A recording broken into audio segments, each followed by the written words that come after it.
aya niyo makuru. And that's the news. Aya niyo makuru yoshobora guhindura ubuzima bwawe. That's the news which can change your life. Kumenya yuko Yesu agukunda. To know that Jesus kumenya loves ko you. Imana igukunda. To know that God loves you. Ibindi vyose wo burimwo. Everything you are in. Iki cyonyene kumenya ko Imana igukunda. This one only to know that Jesus loves you. Gisumba ibindi vyose.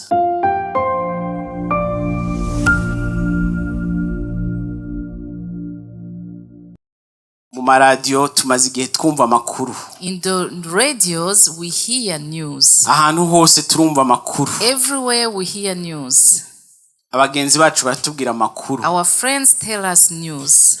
Abandi bose botubwira amakuru. Everyone can tell us news. Ariko hari amakuru asumba yandi. But there is a news which is greater than any other news. Isumba izindi nkuru zose. There is a news which is greater than any other news. Iyo nkuru, that news, iyo tuyumvise, when we hear it, twumva turemye. We are amakuru asirikira hariga dukura mu mutima. Those news which are circulating, sometimes they discourage us. Amakuru abagenzi bokuzani hariga yagutera ubwoba. The news that the friends bring to you may discourage you. Amakuru twumva mu radio y'impuha n'intambara, the news that we hear of wars and so on, adukura mu mutima. They just make us discouraged and afraid. Ariko hari amakuru asumba yandi. But we have news which are greater than any other news. Umuririmbyi yaririmbye ngo mu vyiza vyose Imana yavuze ngo nta kirutiki uko ankunda. The singer said that among all the things that the Lord has said, there is nothing greater than Jesus' love. Ayo niyo makuru tugiye kuvuga. And that's the news we are going to talk about. Kandi n'amakuru asumba yandi yose wumvise. And that's the news which is greater than any other news you have ever heard. Ijambo tugiye kuvuga, the word we are going to talk about, ijambo risumba amajambo maze kumva yose. It is a word which is more than any other word you have ever heard. Wayakubwiye wese wari wese. And from anybody else. Ariko ni ijambo risumba amajambo maze kumva. But it is a word which is greater. Ni ijambo rifise umutwe uvuga ngo urukundo rw'Imana.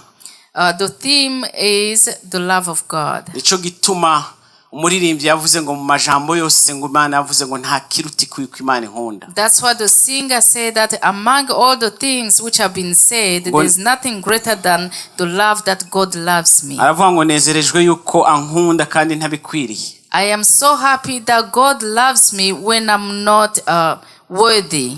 Reka dusome umurongo mumenyereye nibaza ko mwese mushobora kuba mumaze gusoma canke mumaze gusomerwa. Let's read the word that you know. I know you have heard that. Ijambo riri muri Yohana igice cya 3. The word which is in John 3. Umurongo wa 16. Verse 16. Namajambo tumenyereye kumva. These are popular words. Ndizera ko hamwese mwamaze kuyumva. And I know that everyone has heard this word. Twayavuze tuyabwirwa kuva muri Sunday school. We learned this word from Sunday school. Kugera n'ubu kenshi kandi n'amajambo akomeye. Until now and often, but it is a very valuable word. N'amajambo ashobora kuba yahinduye benshi. These are the words which may have changed many lives. N'amajambo abenshi mu gakiza kabo bo bababwira ina jambo. This is the word that all of those who have believed have heard this word. Nibwo butumwa. This is the good news. Reka dusome. Let's read. Haravuga ngo kuko urukundo Imana yakunze abari mu isi ariko rwatumye itanga umwana wayo w'ikinege ngo uwumwizera wese ntazopfe rubi ariko ahabwe ubugingo budashira. Amen. For God so loved the world that he gave his one and only Son, that whoever believes in him shall not perish but have eternal life. Urukundo rw'Imana. The love of God. Niryo jambo tugiye kuvugana mu mwanya mutoyi. That's the word we are going to talk about in this short time. Urukundo Imana yadukunze tutabereye. The love that God loved us when we were not worthy. Urukundo rwaserutse muri Kristo. The love which came out through Christ. Kandi urwo rukundo, and that love, n'urukundo rukunza Imana yakunze uri mu isi wese. It is a love that God has loved whoever is in this earth. N'urukundo rutandukanye n'urukundo wosha gukunda umuntu wari wose ukunda. It is a love which is different from the love that you can give to anybody. Kuko urukundo rw'umwana w'umuntu rufite ico rufatiyeko. Because the love of a man is conditional. Umuntu mu kumukunda hari impamvu mukunda. When you love somebody, it means that there is a reason why you are loving Ushobora him. gukunda uko avuga. Maybe you love the way he Ushobora talks. gukunda uko asa. Maybe you love the way he Ushobora looks. kumukunda kuko nawe agukunda. Maybe you love that person because he loves you back. Ariko urukundo rw'Imana, But this love of God, n'urukundo yadukunze turi babi. it is a love that he loved us Urukundo when we were yadukunze not turi abanyabyaha. good. The love that he loved us when we were still Urukundo sinners. rutandukanye. The love which is different. Urukundo rugoye gutahura ku The mwana w'umuntu. love which is difficult to understand being a human. Urukundo ikunda n'abicanyi. The love that he loves even the killers. Bajya abantu babi batarabo gukundwa. Those bad people who don't deserve to be loved. Batarabitse, batari sympathetic. Those who are not cute. Aba homeless, abibagiwe. Those who are homeless, who have been forgotten. Ubwo rukundo Imana nyene niyo yabakunze. That's the love that God has loved Urukundo them. ngo yakunze umwana wayo nanje nigo yankunze. The love that he loved his son, that's the love that he loved me too. Nigo yakunze n'abariya bose tubona umenga ntitwobakunda. That's the love that he loves those who are not who don't deserve our love as well. Iri jambo rero niwaritahura, When you understand this word, rishobora guhindura ubugingo bwawe. it can change your life. Ushobora kuba uri hano You may be here wumva uri depressed, feeling depressed, wumva ata muntu agukunze, feeling like nobody loves you. waratawe, Maybe you have been rejected. abavyeyi barakwanse, Maybe the parents didn't abo like you. gukunze batakigukunda, Those who were supposed to love you, they don't love you anymore. umugabo yaraguhevye, The husband may have forgotten umugore you. yaraguhevye, Maybe your wife has uri mu left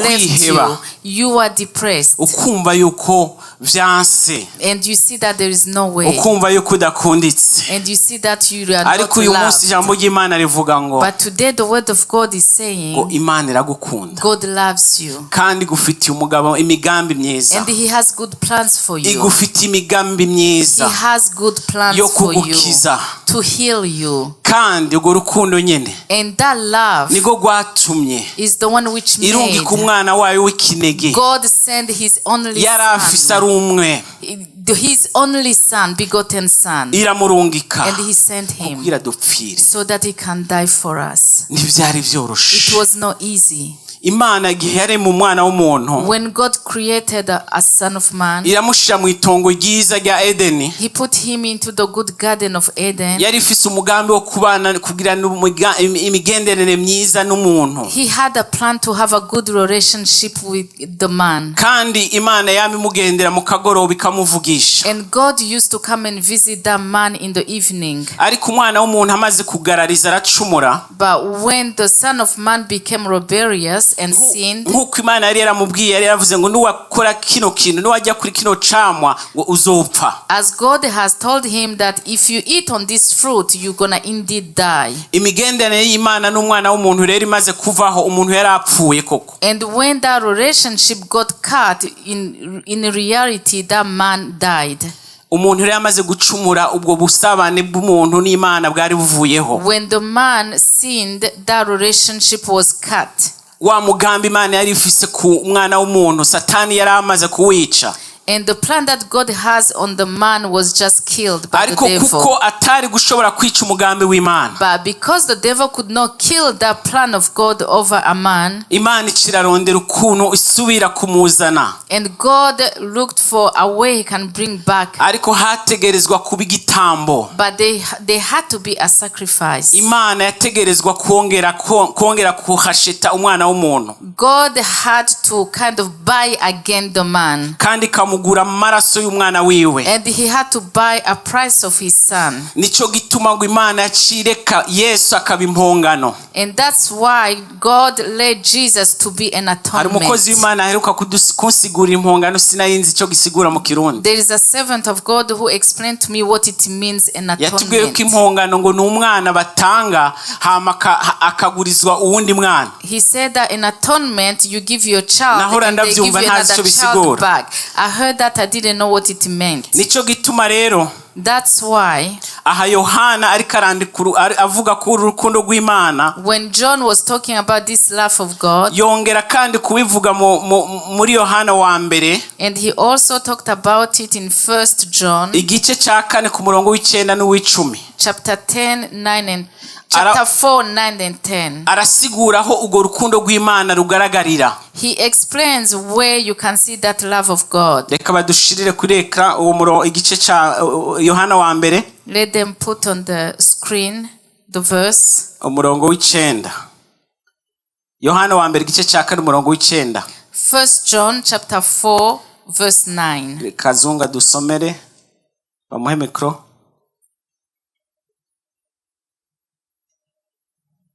Yohana wa mbere igice cya 4 ku murongo w'9 no w'10. Ndasaba mu izina rya Yesu Kristo. Haravuga ngo iki nico caseruye urukundo rw'Imana muri twebwe. Amen. Nuko Imana yarungitse umwana wayo w'ikinege mu isi kugira ngo duheshwe ubugingo nawe. Iki nico kirimo urukundo. Soko twebwe twakunze Imana. Ariko nuko ariyo yadukunze igatuma umwana wayo kuba impongano y'ibyaha byacu. Amen. Amen. Amen. Iki nico caseruye urukundo rw'Imana. This is how God showed his love. Imana yongera guserura urukundo rwayo mu mwana wayo. God shown his love through his son. Kandi ngo Imana yadukunze twe tutayikunze tutari tuyizi irabanza iradukunda. And God loved us first. Hama ngo ikitanga umwana wayo nk'impongano y'ibyaha byacu. And he gave his son as an atonement. Arapfa arababazwa rwa rupfu yapfa ku musaraba. He died and suffered on the cross. Kubera urukundo Imana yakunze umwana w'umuntu. Because of the love that God loved the man. Ugo rukundo Imana yadukunze. That love that God loved us. Nigo ndiko ndakwifuriza ngo utahure kuri uno munsi. It is the love I wish you can understand. Muri kino gitondo. In this morning. Urutahura urwo rukundo. You may understand this kuko love. Kuko urugezo uza kugera gutahura uko Imana yagukunze. Because the degree you're going to understand the love that God rugezo loves uza you. Kugeza gukunda Imana. That's the degree you're going to go in loving God. Uyu Yohana. John. Mu bitabo byose yanditse. In all the books that he wrote. Mu butumwa bwiza uko bwanditswe na Yohana bwa Yesu Kristo uko bwanditswe na Yohana. In the Gospel of John. Kandi yaranditse n'ibice bitatu vya Yohana. And he also wrote other 3 epistles. Yongera yandika n'ivyahishure Yohana. And he also wrote Revelations. Uyu Yohana yagiye yandika ku vy'urukundo rw'Imana. John wrote on the love of God. Ubu butumwa bwiza bwa Yohana ubusomye neza. When you read the good news of John, uzotahura ivy'urukundo rw'Imana. You will understand the love of God. Kuko yari umwanditsi yanditse cyane ku vy'urukundo rw'Imana. Because he was a writer and he focused more on the love of God. Kandi yari yarasobanukiwe urukundo. And he understood the love. Kuko na Bibiliya iravuga yuko ngo numwigishwa Yesu yakunda. And because the Bible also says that he was the beloved disciple. Bibiliya irabivuga. The Bible says that. Yari yarasobanukiwe ivy'urukundo. He had understood the love.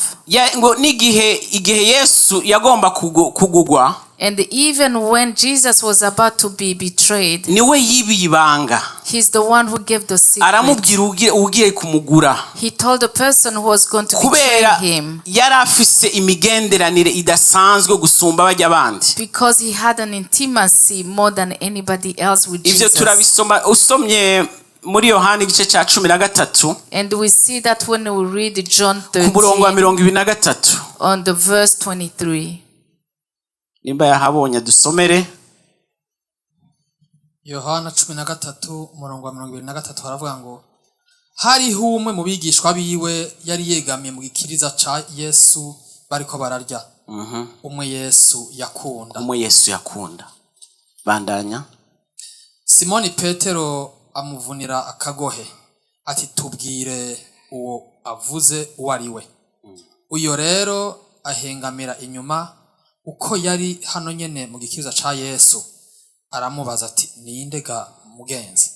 Yesu aramwishura ati uwo nkorezamwo intore nkayimuha azoba ari we. Akojejemwo intore arayikuramwo ayihereza Yuda mwene Simoni Iskariyota. Hanyuma y'iyo ntore Satani aca yinjira muri we. Nuko Yesu aramubarira ati cukora gikore n'ingoga. Ariko muri abo bicaranye nta numwe yamenye ico abimubwiriye. Reka tugeze hano. Amen. Haleluya. Twumvise ngo umwigishwa Yesu yakunda niwe baciye babaza abandi.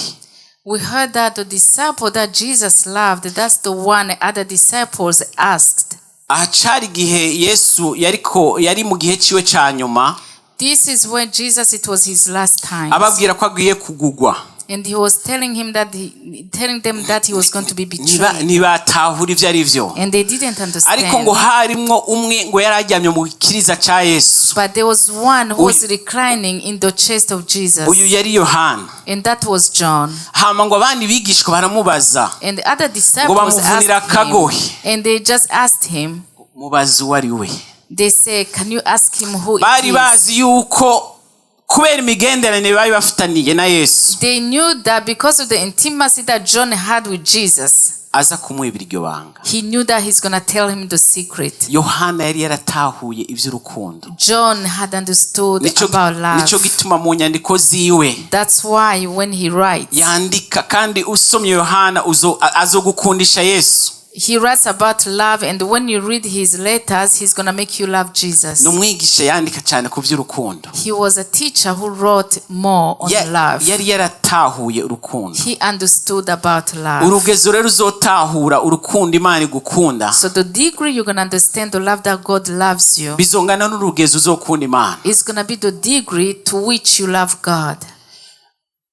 Nta kindi kingana n'urukundo rwa Kristo. There is nothing which is comparable to Jesus' love. Umuririmbyi yarabiririmbye neza ijya ndirimbo amajana 354. The singer said it well in Cantic 3:54. Nitworonka ingene tuvuga ivy'urukundo rw'Imana. We cannot see how we can talk about the love of God. Ngo nahabisi bose bo kwandika. Even if everybody in the world can write down. Ijuru ngo rikaba impapuro. And also the heavens become ibiyaga bikaba wino yo kwandika. And the seas become the ink to write. Ivy'ugo rukundo about that love. Ngo nivyo kwigwako. It cannot be enough. Wino niyo yoshira. And the ink will finish. Ugo rukundo rw'Imana. That love of God. Yohana rero amaze kurutahura. When John understood about that love, byamuteye kugwandika mu vyandiko byose yagiye yandika. It made him to write about it all in all his writings. No kuruvuga cyane. And also to talk about it. Hallelujah. Amen.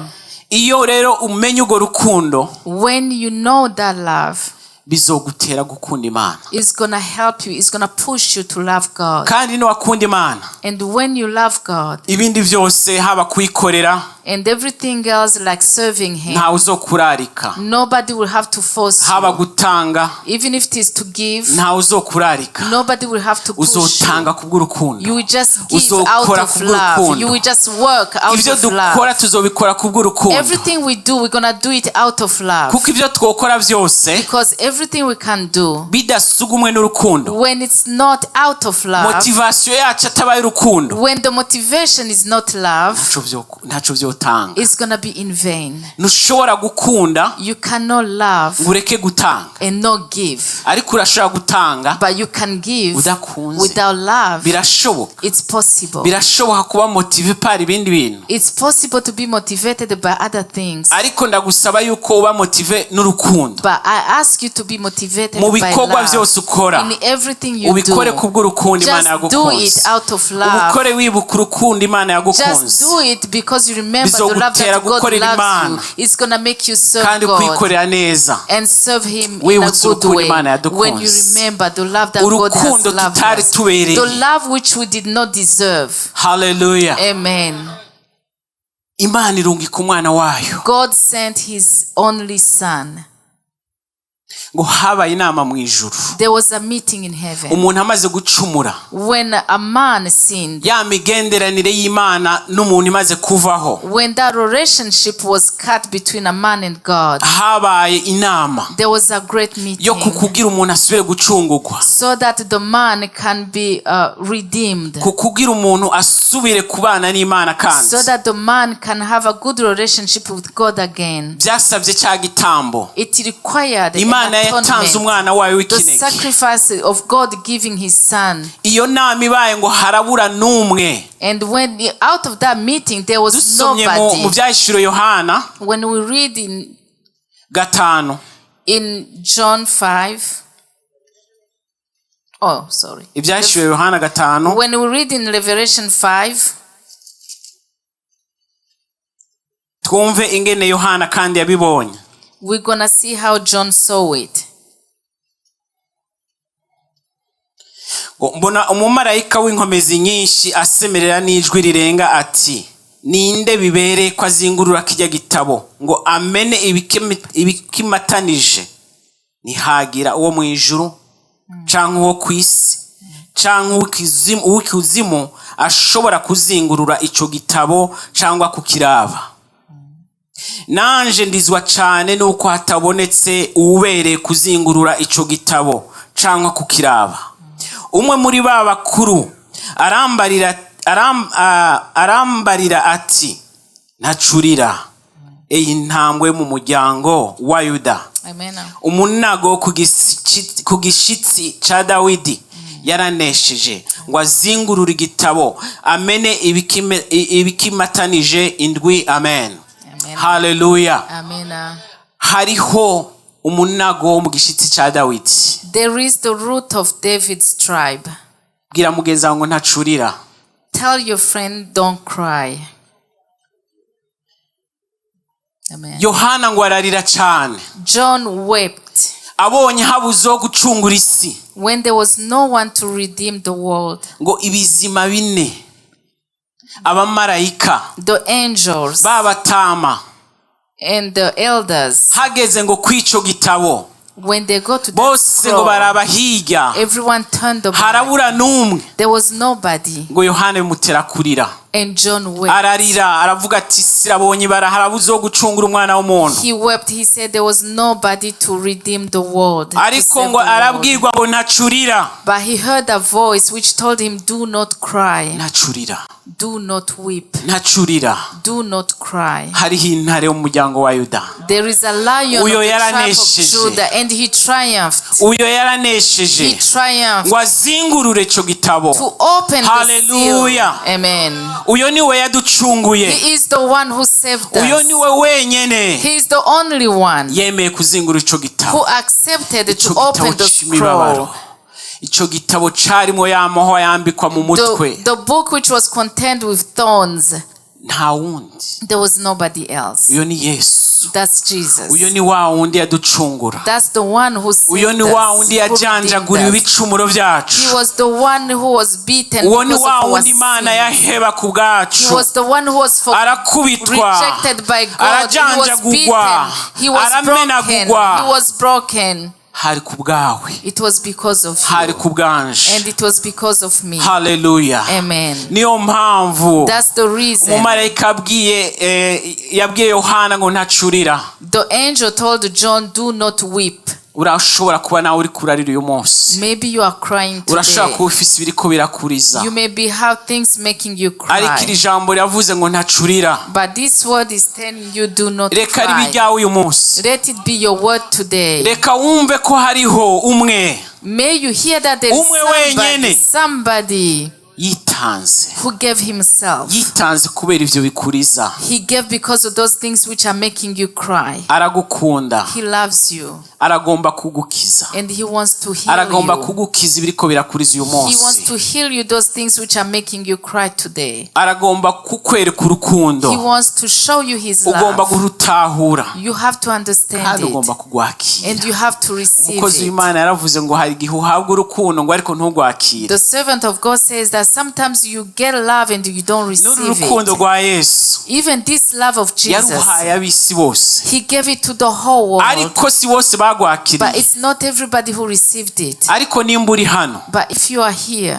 ukaba utarakira umwami Yesu, and you have not accepted Jesus iyi ni Christ, opportunity this uronse is uno the munsi. opportunity you're getting today. Ngo kubw'urukundo Imana yakunze abari mu isi, Because of the love that God niko loved, rwatumye itanga umwana wayo w'ikinege. it made him give his Kubw'urukundo only urukundo Imana yagukunze Because of the love God niko has loved gwatumye you, itanga Yesu it made him give Jesus amaraso yiwe his blood ngo agukize to save you. agukize ibiriko birakubabaza uyu To munsi. save you from those things which are making you depressed. ushobora kuba ufise ibikubabaje, You may have things which are making ushobora you kuba ufise feel ibiriko bad. birakuriza. You may have things which are making you cry. uno munsi ndakuzaniye inkuru ivuga ngo hariho Today I have a good news for you which says that there is uwaje kukubwira ngo nturire, somebody who told you do not cry. kuzingura ca gitabo, He opened the scroll. ca gitabo amarayika barabahirya, The scroll that every angel looked back. ca gitabo ibizima bine vyarabahirya, The scroll that all the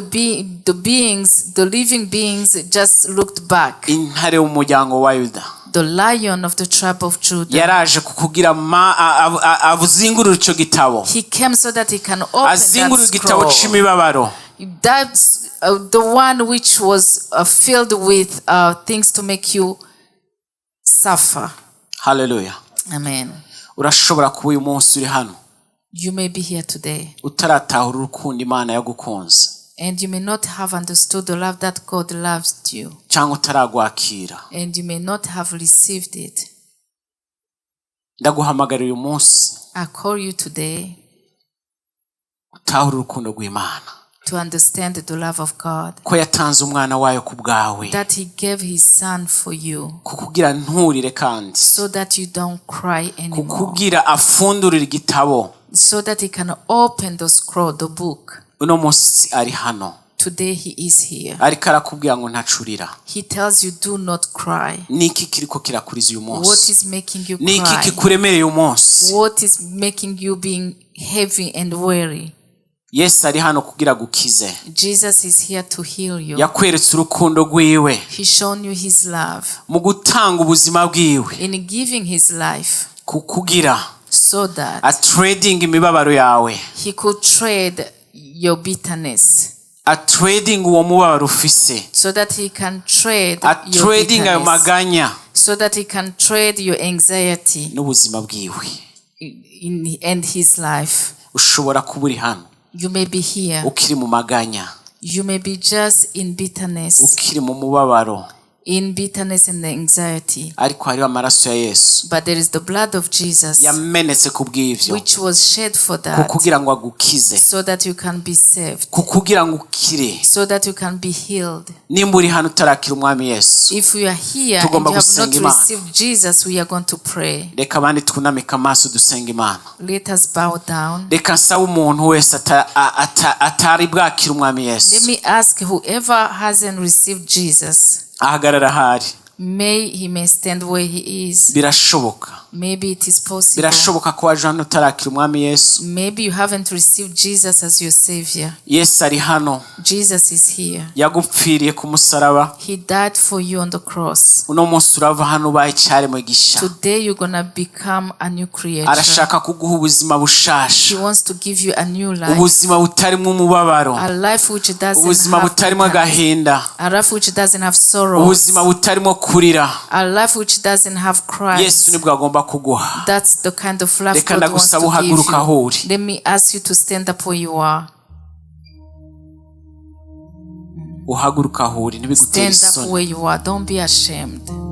Yesu ari hano, Jesus is here. arashaka kuguha ubuzima bwiwe, He wants to give you his life uze kuva hano ufise umunezero. so that you can go out of here with joy. urashobora kuba waramwakiriye, Maybe you have received him, ariko ukaba muri uno munsi but today ufise ibiguteye agahinda, you have things which are making you sorrowful. utaratahura neza ibya rwa rukundo. Maybe you haven't understood about his love, kuko nuwabitahura because when you agahinda understand, karahera, your sorrow will go umubabaro away, urahera, and your umubabaro urahera. your depression and your sorrows, they will nimba go ufise away. ibikubabaje muri kino gitondo, Maybe you have things which are hurting you today. reka ndagusabe nawe uhaguruke tugusengere. Let me ask you to stand up so that we can pray for you.